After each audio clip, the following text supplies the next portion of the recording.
আজকে বিকালে একটা কুকুরের সঙ্গে আমি খুব খেলা করলাম। খুব মজা করছিলাম। মোরতাদ ইমরান সাহেব, ইদানিং তো আপনি কুকুরের সাথে সময় কাটানো শুরু করেছেন, আর কুকুরের সান্নিধ্যে গেলে মস্তিষ্ক বিগড়ে যাওয়াটা অস্বাভাবিক নয়? কোরবানির শব্দটা তো আসলে কোরআনে নাই। কোরবানির শব্দটা তো আসলে কোরআনে নাই। আপনি বললেন কোরবানি শব্দটি কোরআনে নেই। কোরবানি শব্দটি তো ফার্সি এবং উর্দু শব্দ।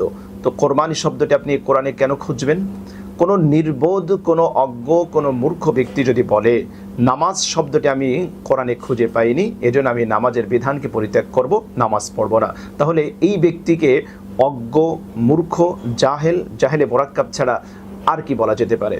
কোরবানি শব্দটি আরবি শব্দ কোরবান থেকে এসছে। কোরবান শব্দটা কোরআনে কারিমে নেই।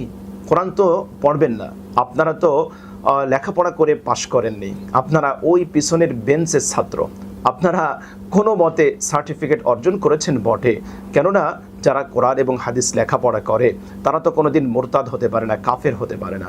চলুন তো আমরা একটু দেখি যে কোরবান শব্দটি কোরআনে কারিমের মধ্যে আছে না নাই। সূরা মায়েদা 5 নম্বর সূরা 27 নম্বর আয়াত, আল্লাহ সুবহানাহু ওয়া তাআলা বলছেন, ইদ ক্বাররাবা কুরবানান ফাতুকুব্বিলা মিন আহাদিহিমা ওয়া লাম ইউতাকাব্বাল মিনাল আখার।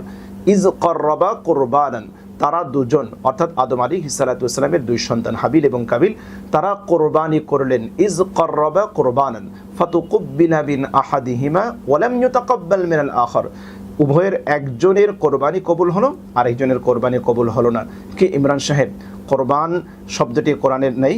কোরবানি যে কোরবান থেকে এসছে, একটু লেখাপড়া তো করতে হবে। সারাদিন শুধুমাত্র কারো উচ্ছিষ্ট ভোগ করার জন্য ইসলামের বিরুদ্ধে বিষোদ্গার করতে করতে, ইসলামের দোষ ত্রুটি খুঁজতে খুঁজতে আপনি তো হয়রান হয়ে গিয়েছেন। হয়তোবা বিদেশি কোনো ডলারের গন্ধে অথবা বিদেশ থেকে কিছু উচ্ছিষ্ট পাওয়ার লোভে আপনাদের মাথা তো খারাপ হয়ে গিয়েছে, আপনারা তো এখন এটা খুঁজে পাবেন না। আপনারা তো মুরতাদ আর কুফুরের চশমা চোখে পরিধান করেছেন। ইসলামের বিধান, এর হাকিকত, এর উপকারিতা, এর কল্যাণ, এগুলো তো আপনাদের চোখে পড়বে না। আমরা এখানে আরও একটি আয়াত দেখতে পারি, সূরা আহকাফ 28 নম্বর আয়াত। এখানেও কোরবান শব্দটা এসছে, ফালাউলা নাসরাহুমুল্লাযীনা ইত্তাখাযু মিন দুনিল্লাহি কুরবানান আলিহা। মক্কার পৌত্তলিকরা যারা আল্লাহর নৈকট্য হাসিল করার জন্য তারা দেবদেবীর পূজা করত, যেটা অন্য আয়াতের মধ্যে এসছে, যেরকম সূরা জুমারের মধ্যে এসছে, মা না'বুদুহুম ইল্লা লিয়ুকাররিবুনা ইলাল্লাহি যুলফা।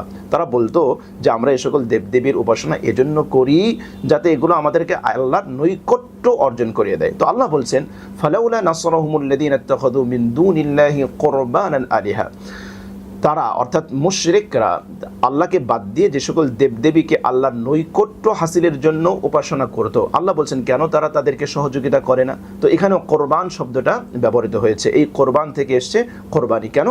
কেননা এই পশু জবাই করার মাধ্যমে আল্লাহর নৈকট্য হাসিল করা হয়। কোরবানি করা কাকে বলা হয়?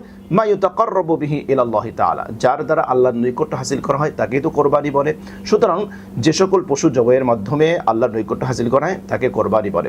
দর্শক মণ্ডলী, ইসলাম বিদ্বেষী মুরতাদ এবং কাফেররা তারা যে আসলে অজ্ঞ হয়, মূর্খ হয়, জাহেলে মোরাক্কাব হয়, ইতিমধ্যে আপনারা বুঝতে পেরেছেন। চলুন আমরা আরেকজনের একটা বর্ণনা শুনে আসি। কোরআনে বলছে আল আল হালাল বাইয়িনুন ওয়াল হারাম বাইয়িন, অর্থাৎ আল্লাহ কোরআনে হালালকেও বর্ণনা করে দিয়েছে ক্লিয়ার, এবং হারামকেও ক্লিয়ার বর্ণনা করে দিয়েছে।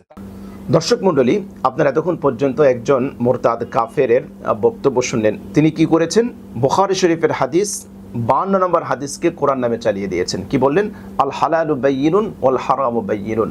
এটা নাকি কোরআনে আছে যে কোরআনের কোনটা হালাল স্পষ্ট, কোরআন কোনটা হারাম সেটাও স্পষ্ট করেছে, অথচ এটা হাদিস। সারাদিন হাদিস হাদিস হাদিসের বিরুদ্ধে বিষোদ্গার, হাদিস মিথ্যাচার ইত্যাদি ইত্যাদি বলে, অথচ সেই হাদিসকে কোরআন নামে চালিয়ে দিয়ে মানুষকে ধোঁকা দিচ্ছে, মানুষকে কিভাবে প্রতারণা করছে।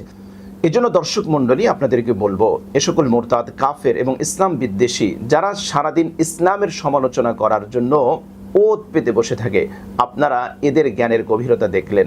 একজনে তো দাবি করলেন যে কোরবানি শব্দটি এগুলো কোরআনে কারিমে নেই, আরেকজন হাদিসকে কোরআন নামে চালিয়ে দিলেন। সুতরাং এদের অবস্থা যে, এদের জ্ঞানের লেভেল যে কোন পর্যায়ে আছে, এরা যে কতটুকু লেখাপড়া করেছে সেটা আমরা বুঝতে পারি। আল্লাহ সুবহানাহু ওয়া তাআলা মুসলিম উম্মাহকে এ সকল প্রতারক ধোঁকাবাজ থেকে যেন হেফাজত করেন। আসসালামু আলাইকুম ওয়া রাহমাতুল্লাহি ওয়া বারাকাতুহু।